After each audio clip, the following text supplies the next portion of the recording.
நமக்கு ஆறுதல் செய்ய நிறைய பேர் இருப்பாங்க, அதற்காய் ஸ்தோத்திரம்.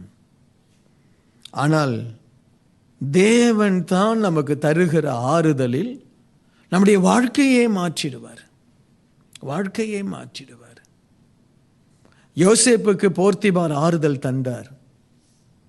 அவன் வேலையில் ப்ரொமோஷன் கொடுத்தார்.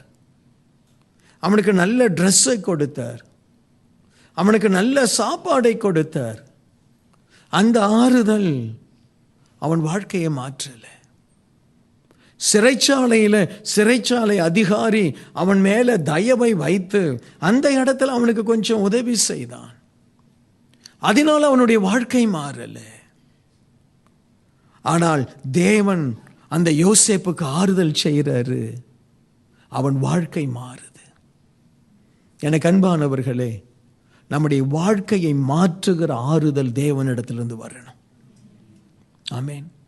ரூத்தை ஆசீர்வதிக்கிற ஆறுதல் தேவனிடத்திலிருந்து வந்தது. இன்றைக்கு நாம அதை நோக்கி தான் ஓடணும். நிறைய நேரம் நம்ம என்ன செய்கிறோம்? தேவனுக்கு தர வேண்டிய இடத்த மனுஷங்களுக்கு தந்துடுறோம். அவங்க கூட ஃபோனில் பேசினா ஆறுதலாக இருக்குது, அதெல்லாம் ஆறுதல் தராது. இல்லைன்னா அந்த டிவியில் போய் உட்காந்து அப்படியே நேரத்தை கழிச்சிட்டா ஆறுதலாக இருக்குது. இல்லைன்னா வெளியில் ஃப்ரெண்ட்ஸுங்களோட போனால் அதெல்லாம் நல்லது, அதெல்லாம் தேவை. ஆனால் உன்னுடைய உள்ளான வாழ்க்கையில் ஆறுதல் கொடுக்கிறவர் தேவன்.